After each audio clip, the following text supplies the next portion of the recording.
So some questions that you might want to ask the perpetrator. So these are some of the things that you probably want to explore. And why you're asking these questions is you really, in light of all the information we're giving, if you're a newbie or you just start, or you have some experience but you'd like to know more about this, then you ask these questions simply out of these parent control and equality wheels, and just to find out where they are. You're not making. I don't want you to make excuses for them. Oh, because he had a horrible childhood, blah. Okay, there's probably grounds to explore that, but essentially it's attitude because, like I said, how he behaves at home, he might not behave like that anywhere else. So it's a choice. It's not always angry or always violent or always. It's not always the case. And so these questions are lined up to help you filter through, hopefully, in that sense.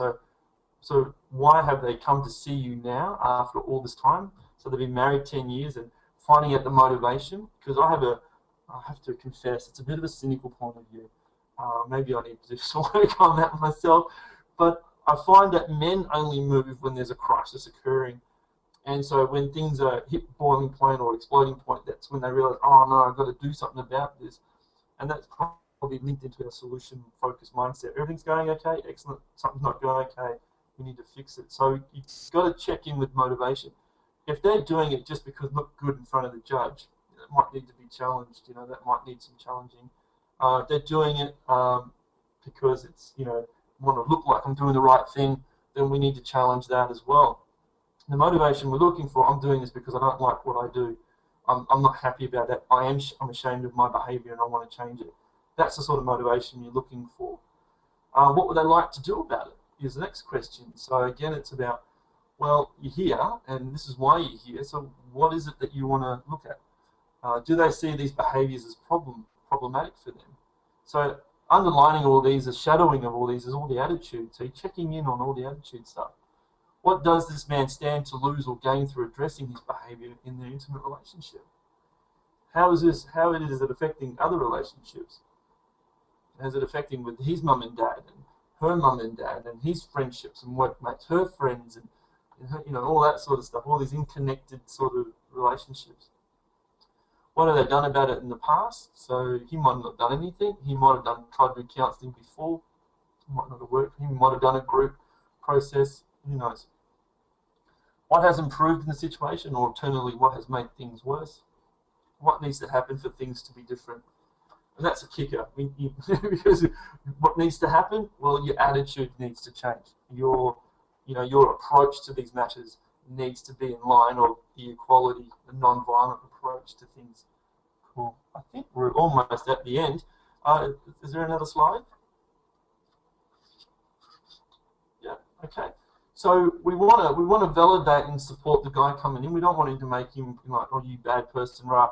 We want him to come in. We want to validate. Yep, we understand things are tough. Things are not okay. And we want to support you through the process. We want to educate and empower these guys because they have dreams, they have ambitions, and I'm sure most of the guys I speak to, most of them don't like what they do, and they're happy about making changes once they start owning the behaviour and have a good attitude. And once they start getting some knowledge and some empowerment, they start doing it, they start feeling good and start seeing the benefits of change. Assist in developing strategies, so classic motivational interviewing or classic solution-focused approach always works well with men. And so if you could set some goals and be realistic with those goals and be realistic about what the nature of the circumstances that they're in.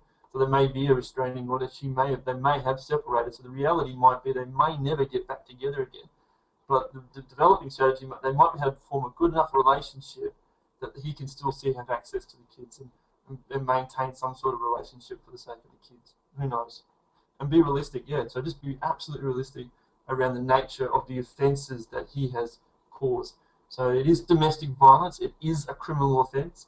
It is violence, okay? And so we've got to be realistic that if he's been really, really violent, if he's been really violent towards his partner, then we've got to understand that it might not be okay for them to be together for a period of time, or the relationship might be over. And that's the realism that we need to work with. Any more slide points? All right, so there's just my referencing there. Feel free to do that. Cool.